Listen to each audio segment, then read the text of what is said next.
Vamos entonces a la descripción que hizo Levítico 23, versículos 23 y 24 sobre esta fiesta.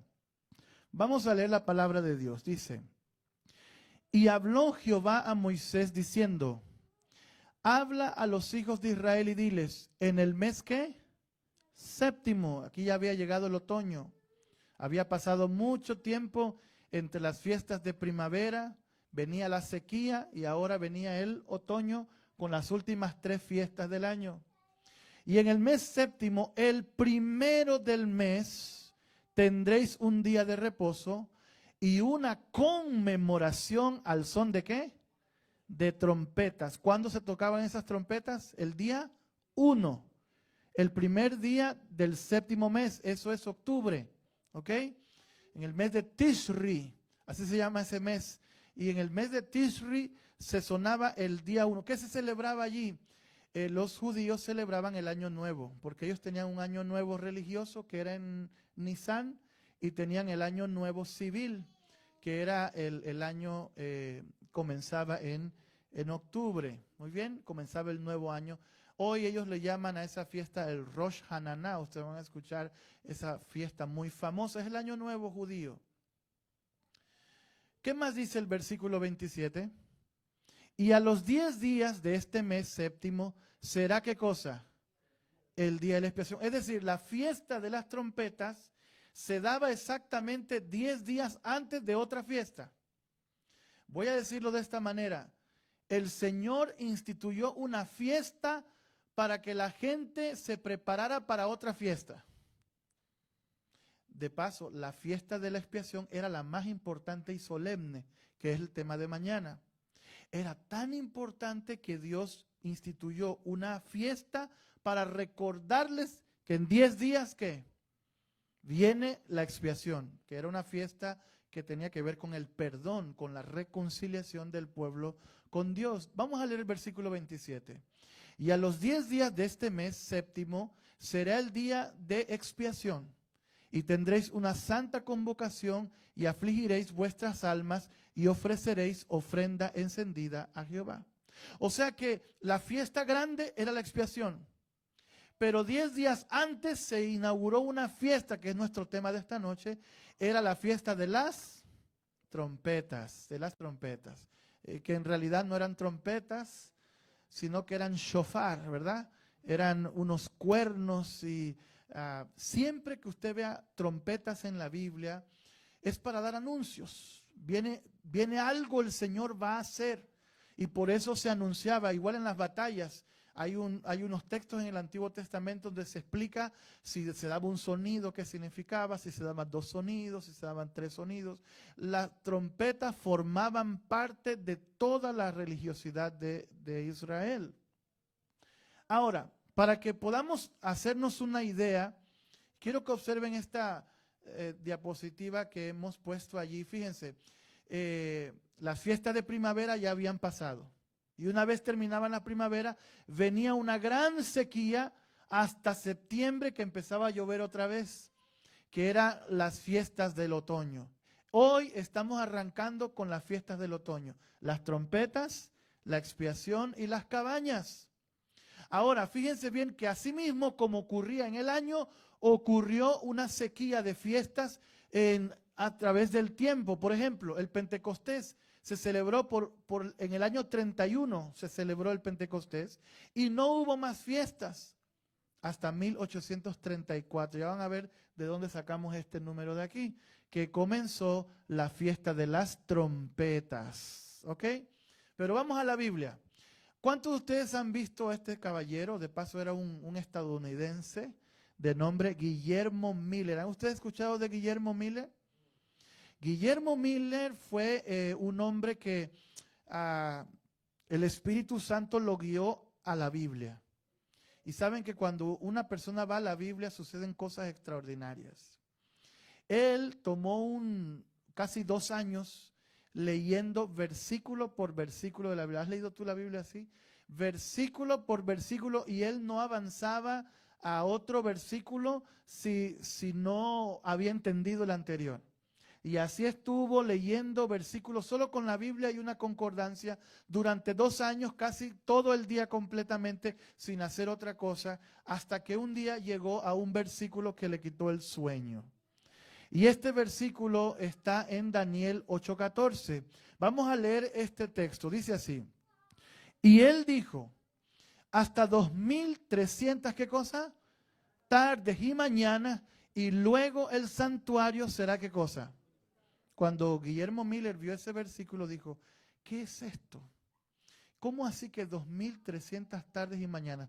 Lo primero que él encontró, porque él venía estudiando versículo por versículo, es que la expresión tarde y mañana, ¿cuándo es la primera vez que aparece esa expresión en la Biblia? Tarde y mañana. ¿Ah? En Génesis 1. Así que él dijo, oye, 300 tardes y mañana es el lenguaje de Génesis 1. ¿Y qué es una tarde con una mañana?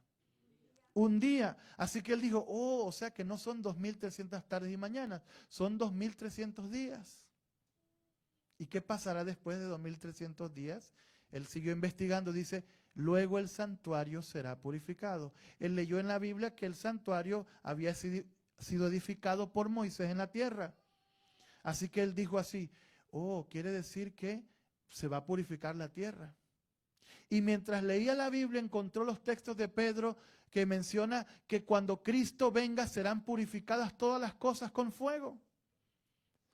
Así que Guillermo Miller, cuando leyó ese capítulo de Daniel 8:14, llegó a la conclusión de que si él descubría cuándo era el fin de las 2300 días, él sabría la fecha de la venida de Jesús. ¿Qué les parece? Pero él no lo encontró esa respuesta allí, sino que la encontró un capítulo después. Estudiando la Biblia llegó a Ezequiel 4:6. Y miren lo que dice Ezequiel 4:6. Cumplidos estos, te acostarás sobre tu lado derecho por segunda vez y llevarás la maldad de la casa de Judá 40 días, día por año te lo he dado. Él descubrió que cuando se habla la Biblia en profecías, un día debe contarse como un año. Así que él dijo, no son 2300 días, son 2300 años. Estamos en la mente de Guillermo Miller ahorita, ¿ok? Estamos estudiando cómo él lo hizo. Entonces él llegó a Daniel 9. Miren, en Daniel 9 fue que él logró entender cuándo comenzaban las 2300 tardes y mañanas. Y en el versículo 24 dice así Daniel, 70 semanas están, ¿qué cosa? Determinadas. La palabra correcta o la traducción correcta sería cortadas. Y ungir al santo de los santos. Cada vez que ustedes escuchen en la Biblia el santo de los santos, se refiere al santuario. ¿Ok? Ungir al santo de los santos se refería a ungir al santuario. Muy bien. Ahora, la pregunta que se hace Guillermo Miller en este versículo es, ¿y de dónde las corto? Dice que tengo que cortar 70 semanas. ¿De dónde las cortamos? Del número anterior. De los 2300 años, ahora él iba a cortar 70 semanas. ¿Y para qué las iba a cortar? Dice el versículo que se tenían que cortar para el pueblo de Israel. Voy a decirlo de esta manera. Dios le dio un último tiempo al pueblo de Israel. Les dijo, les voy a dar 70 semanas para que cambien. ¿Saben qué hicieron en esas 70 semanas? Mataron a Jesús.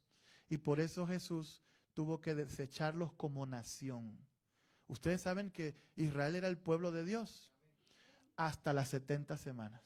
Después de las 70 semanas, el Señor hizo un pacto con mucha gente. Y ahora no es solo Israel el pueblo de Dios, sino todos aquellos que aceptan a Jesucristo. ¿Están conmigo? Pero para irlo entendiendo, fíjense esta imagen que les hice. Miren, Guillermo Miller dice, ok, yo tengo 2300 años, pero de esos 2300 años yo tengo que cortar 490 años que son de Israel. ¿Y de dónde salen los 490 años? Si yo les dijera, voy a preguntar algo que les pregunté ayer, si yo les dijera, les voy a dar un regalo a todos, pero en 70 semanas vengan. ¿Qué ecuación matemática hay que hacer para saber cuántos son 70 semanas? 70 por 7. 70 por 7, ¿cuánto es? 490 días. O sea que sería que un año y algo yo vendría a darles el regalo. Pero como era una profecía, No eran 490 días, sino 490 ¿qué? Años. De los 2300 años hay que restar 490 años, ¿ok? ¿Cuánto nos queda? 1810 todavía, ¿ok? ¿Están conmigo hasta ahí? Eso es lo que llevaba Guillermo Miller hasta el versículo que estamos leyendo. Pero en el siguiente comenzó la cosa buena. ¿Y saben qué fue? Que el versículo 25 da la orden de salida. Así que lo que hizo Guillermo Miller fue solo restar y eso lo llevó a 1844. Miren lo que dice allí. Sabe pues y entiende que desde que salga la orden para restaurar y edificar Jerusalén hasta el Mesías príncipe, habrá 7 semanas y 62 semanas, se volverá a edificar la plaza y el muro en tiempos angustiosos. ¿Qué quiero que observen de allí? Que se está dando el orden de partida. ¿Cuándo comenzarían las 2300 tardes y mañanas? Cuando saliera la orden de ¿qué? De restaurar Jerusalén. Ahora, ¿cuándo se dio esa orden? Bueno, la Biblia por lo menos nos menciona 3 personas que dieron una orden. Pero déjenme decirles algo de este versículo. La palabra orden en hebreo se dice dabar. Y esa palabra orden esa palabra dabar solo se aplica a Dios. ¿Y por qué les voy a explicar esto? Porque hay una discusión entre si fue Darío, si fue Ciro, si fue Artajerjes que dio la orden. No. La Biblia dice que la orden la dio Dios. La orden de restaurar y reedificar Jerusalén no la dio ni Ciro, ni Darío, ni Artajerjes. La dio Dios. Esa orden venía de Dios. Claro, utilizó a estos 3 caballeros que están aquí, ya se los presento. 3 decretos, estos eran emperadores de Persia, el gran Ciro, el gran Darío y Artajerjes. Los 3 eran emperadores de Persia, lo que es hoy Irán, ¿ok? Y estos 3 emperadores aparecen dando decretos, pero escuchen bien, ellos no dieron la orden. La orden venía ¿de dónde? De Dios. Dios los estaba utilizando a ellos nada más. ¿Y cómo usted sabe eso, pastor? Lo dice la Biblia. Miren cómo habla, por ejemplo, el primero. El primero que lo dio fue Ciro. Y miren lo que dice Ciro. Está en Esdras 1:2. ¿Cómo habla Ciro? Así ha dicho Ciro, rey de Persia. Jehová, el Dios de los cielos, me ha dado todos los reinos de la tierra. Y escuchen bien esto. ¿Y me ha qué? Mandado. ¿Quién lo mandaba a él? Él era el emperador del mundo, pero dijo, es que el Dios me mandó a que le edifique ¿qué cosa? No decimos amén. Los reyes de la tierra pueden decir lo que sea, pero hay uno que está sobre ellos. Ahora quieren escuchar lo que dijo Darío. Darío lo dice en el capítulo 6 de Esdras, dice, y el Dios que hizo habitar allí su nombre, destruya a todo rey. Este ya no es Ciro, este es Darío. Y el pueblo que pusiere su mano para cambiar o destruir esa casa de Dios, la cual está en Jerusalén. Yo, Darío, he dado el decreto y se ha cumplido, ¿qué cosa? Ay, hermanos, cuando Dios manda, todos tienen que alinearse. Y el último, ¿saben? El primero, el de Ciro, solo se dio la orden y también se devolvieron los utensilios que Nabucodonosor había robado. Con este sí usó dinero del gobierno para ayudar a los israelitas a construir, pero el último, el de Artajerjes, que es el que sabemos que es la fecha oficial, es el que restauró no solo el templo, sino que restauró todo el sistema de nación. Por eso nosotros sabemos que es esa la fecha. Esdras 7:23, este es Artajerjes. Y miren lo que dice aquí. Todo lo que es mandado por el Dios del cielo sea hecho prontamente para la casa del Dios. Parece que estuvieran hablando cristianos allí, pero son paganos. 3 reyes paganos sometidos a la orden ¿de quién? De Dios. Pues, ¿por qué habría de ser su ira contra el reino del rey y de sus hijos? Y miren este otro versículo. Aquí se mencionan los 3. Y los ancianos de los judíos edificaban y prosperaban conforme a la profecía del profeta Ageo y de Zacarías, hijo de Ido. Y edificaron pues, escuchen bien este versículo, y edificaron pues y terminaron por orden ¿de quién? Es el orden de Dios, no de ellos, pero también los agrega a ellos, dice, y por mandato de Ciro, de Darío y de quién más, de Artajerjes. Ahí están los tres. Pero la orden venía de dónde, hermanos. Hermanos, los reyes de esta tierra, por más altivos que caminen, tienen que doblegarse ante los mandatos de Dios. Y ahora vamos al dibujo. A ver qué es lo que tenemos aquí. Ya tenemos algo importantísimo. Tenemos la salida, el despegue. Guillermo Miller ya sabía que era el año 457 cuando salió la orden de restaurar Jerusalén. Pero volvamos al texto. Miren lo que dice el texto. Desde que salga la orden para restaurar y edificar Jerusalén, ¿hasta qué cosa? ¿Hasta qué? ¿Qué significa Mesías? ¿Qué significa Mesías? La palabra Mesías significa ungido. Desde que salga la orden de restaurar y reedificar Jerusalén hasta el Mesías príncipe, ¿habrán cuánto? 7 semanas. ¿Y qué? Muy bien. ¿Quién es el Mesías príncipe? Es el Jesús. ¿En qué momento Jesús fue bautizado? Fue el momento en que fue ungido. Por eso nosotros sabemos la fecha exacta del bautismo de Jesús. Ustedes saben, si ustedes restan el 457 y cuentan 69 semanas, les va a dar el año 27. Bueno, si lo hacen en la calculadora, les va a salir el 26 porque la calculadora no sabe lo que ustedes saben, que no hubo año cero. No es que venía bajando de que 5 antes de Cristo, 4 antes de Cristo, 3 antes de Cristo, 2 antes de Cristo, 1, año cero. No, el año cero no existió, sino año 1 antes de Cristo y 1 después de Cristo. Como la calculadora no sabe eso, le va a salir 26. Pero en realidad el año en que Jesús se bautizó fue el año 27. Y fíjense esto, y dice Lucas que era como de 30 años. Quiere decir que Jesús nació en el año 3 antes de él mismo. ¿Ok? Eso es lo que significa, que Jesús nació no en el año 1, tenía Jesús un año, no, año menos 3 Jesús nació. ¿Ok? Miren, la Biblia en Daniel estaba dando la fecha del bautismo de Jesús. Volvamos al texto, mírenlo. Y todo esto lo está haciendo Guillermo Miller con su lamparita ahí en el frío de Nueva York. Allá está su granja donde ahí se sentaba a escribir todavía. Y dice así el versículo 25. ¿Sabe pues si entiende que desde la salida de la orden para restaurar y edificar Jerusalén hasta el Mesías príncipe, ¿habrá qué cosa? 7 semanas y 62 semanas se devolverá a edificar la plaza y el muro en los tiempos angustiosos. Esta frase, 7 semanas, aquí está, se las voy a poner ahora, nos lleva al año 408. ¿Qué pasó en el año 408? Pasó que terminó la construcción. ¿Se acuerdan del decreto? Se dio la orden y en el 408, 50 años después, estaba ya todo Israel como nación. Fue como un jubileo, que esa es otra fiesta de la que no vamos a hablar esta semana, sino la próxima que me inviten, ¿ok? 7 semanas y 62 semanas nos llevan al año 27. Y ahora viene lo bueno, ahora se ponen más buenos estos cálculos, que de paso les digo una cosa, los cálculos estaban muy bien. Guillermo Miller no se equivocó en las matemáticas, Guillermo Miller se equivocó en el evento, pero las cuentas estaban correctas. Miren este versículo, miren Daniel 27, 9:27. Y por otra semana confirmará el pacto, ¿qué?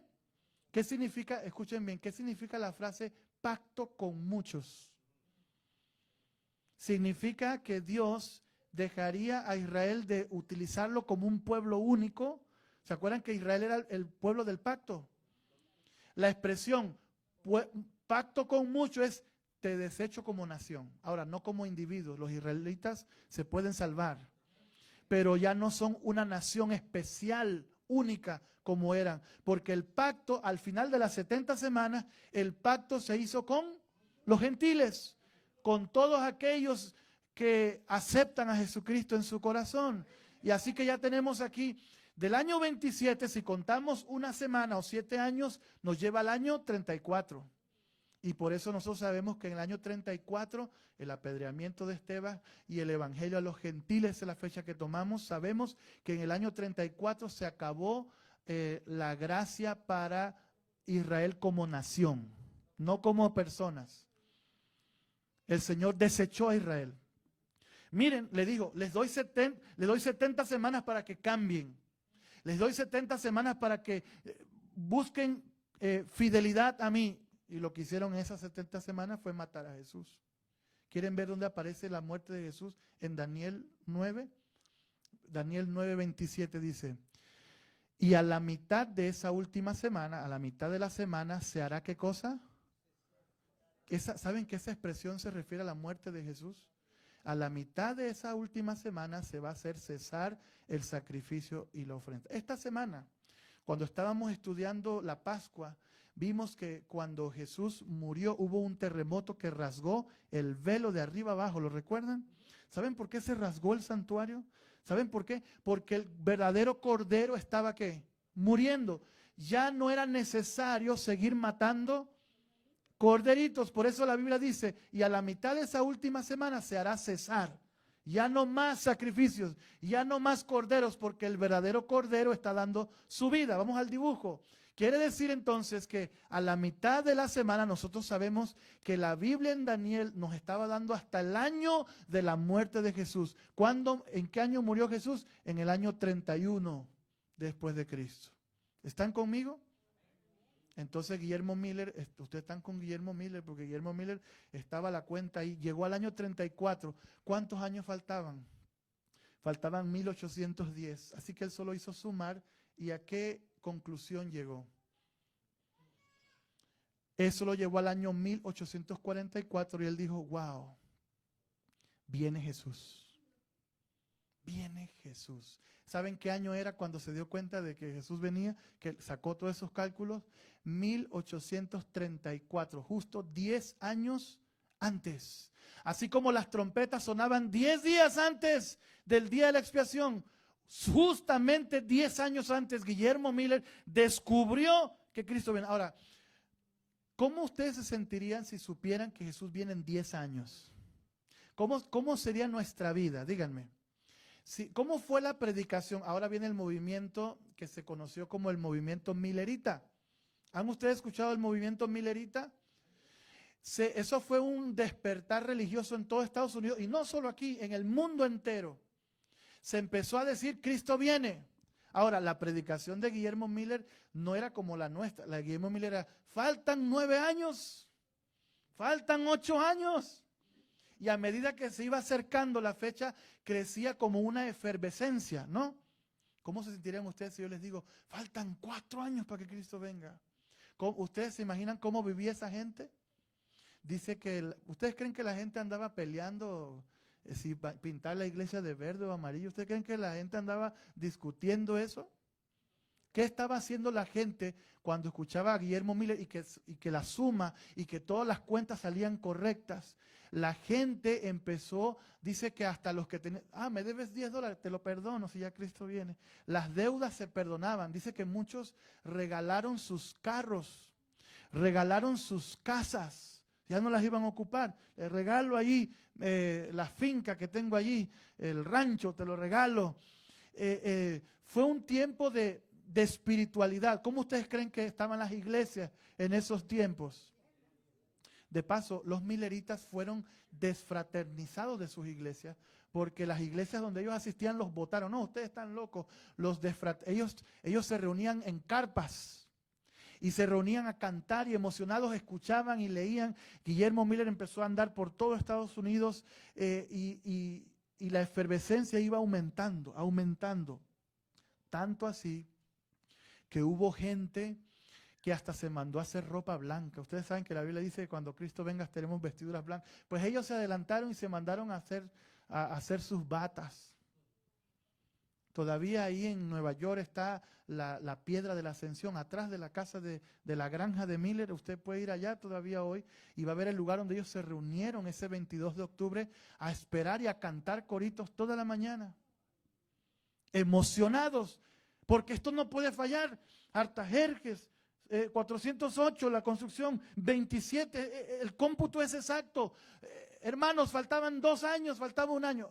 Faltando una semana para el 22 de octubre de 1844, usted se imagina el fervor que había. Había un pastor, no sé si ustedes han escuchado, de Carlos Fitch.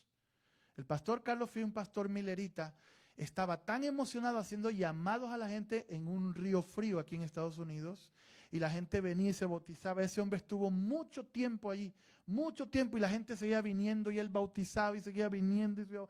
Un avivamiento increíble. Él le dio pulmonía de ese gran bautismo y él murió. Pero la esposa estaba feliz y los hijitos que estaban pequeños le decían: mamá y papá, no se preocupen, hijitos, la otra semana ustedes van a ver a papá otra vez. Porque ya faltaba solo 1 semana. Lo que quiero tratar de explicarte es el ánimo que había por estas fechas que ellos habían. Y ellos anunciaron. Ellos realmente vivieron lo que dice Joel, fue nuestra lectura bíblica. Ellos, los mileritas, cumplieron a pie de cabalidad el tocar su trompeta. Tocad trompeta en Sión, proclamad ayuno, convocad asamblea. Hubo un reavivamiento grande en el mundo, no solo aquí en Estados Unidos. Reunid al pueblo, dice el versículo 16. Santificad la reunión, juntad a los ancianos, congregad a los niños y a los que maman. Salga de su cámara el novio y de su tálamo la novia.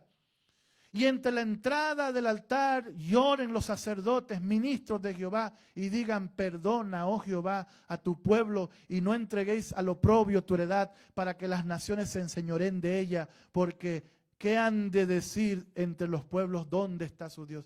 Estas palabras de Joel se cumplieron en el mundo milerita. Fue una emoción tan grande aquella mañana, iglesia. Ellos se fueron, algunos se fueron a la parte de arriba de sus casas. Desde temprano, ese 22 de octubre, habían visto, repasaban los cálculos, cantaban coritos, ahí estuvieron emocionados, listos para irse con Cristo. Pasó la mañana, Cristo no había venido, pero ellos no perdían la fe, seguíanse animando, cantando. ¿Ustedes se imaginan ese día? La expectación era emocionante. De repente vieron una nubecita pequeña y dijeron: tal vez sea esa, porque primero va a ser una nubecita como de un palmo y después va a ir creciendo. Y se emocionaban, pero no era, esa nube había pasado.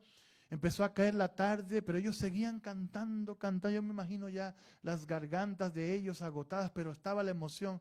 Cuando ya había caído la noche, alguien dijo: oh, miren lo que dice la parábola de las 10 vírgenes, que fue a la medianoche que se escuchó el clamor del esposo. Vamos a seguir. Y se animaron, y cantaron, pero pasó la medianoche y hubo lo que se conoce en la historia como el gran chasco. El chasco, ¿en qué sentido fue un chasco? ¿Saben? Algunos se burlan de la iglesia adventista y dicen: esa iglesia nació de un chasco. No se apresuren en eso. ¿Se acuerdan ustedes de algún otro chasco? Del que alguien esperaba algo y no pasó. Los que iban camino a Emaús, ¿se acuerdan? ¿Fue o no fue un chasco la muerte de Jesús? Pero ¿por qué fue un chasco la muerte de Jesús para ellos? Porque ellos no entendían lo que Jesús estaba, ¿qué?, haciendo. Jesús se los dijo: voy a morir. Nunca le prestaron atención. Cuando murió se pusieron tristes, se pusieron chasqueados. Y después de un chasco nació un pueblo especial, la iglesia primitiva. ¿Y sabían ustedes que el gran chasco ya estaba profetizado en la Biblia? El gran chasco era parte de una profecía que está en Apocalipsis capítulo 10. Miren lo que dice Apocalipsis capítulo 10 referente al gran chasco, al periodo milerita, que ellos cumplieron la profecía de las trompetas. Dice: y entonces tomé el librito. Ese librito es el librito de Daniel. No me da tiempo esta noche para explicarlo. Otro día les explico todo el capítulo 10 de Daniel, de Apocalipsis. Pero este librito es el libro de Daniel. Y tomé el librito de la mano del ángel y lo comí. ¿Y qué pasó? Era dulce en mi boca como la miel, pero cuando lo hube comido, amargo. ¿Saben que ese versículo está expresando lo que pasó en el gran chasco? ¿Has comido tú algo muy rico y que te sabe rico en la boca, pero con el rato, uy, ¿qué fue lo que comiste ahí? Te comiste un elote y sabía rico, pero después al rato, uy, andabas con una. Esa sensación de dulce como la miel se refiere a la espera de la venida de Jesús. Fue algo lindo. ¿No creen ustedes que fue algo lindo? La expectación, pero después que pasó todo eso, se convirtió eso dulce ¿en qué? Pero hermanos, fíjense cómo aquí, yo les voy a decir una cosa. Yo soy adventista, pero no porque mis padres me trajeron a la iglesia. Yo soy adventista y no porque mis abuelos me trajeron a la iglesia. Yo soy adventista por Apocalipsis 10:11. ¿Saben qué dice Apocalipsis 10:11? Apocalipsis 10:11 dice, pero él me dijo, es necesario que lo hagas otra vez. ¿Para hacer qué? Es necesario que profetices otra vez sobre muchos pueblos, muchas naciones, lenguas y qué. Jesús está diciéndole ahí a este pueblo, tuviste un chasco, estás dolido, te hirieron el corazón, pero te lo hirieron es porque no sabías lo que estaba pasando. Pero quiero que te levantes de ahí y que profetices otra vez de que Cristo viene porque Él viene. Y escuchen bien, el único pueblo que creció después de un chasco es la iglesia adventista del séptimo día.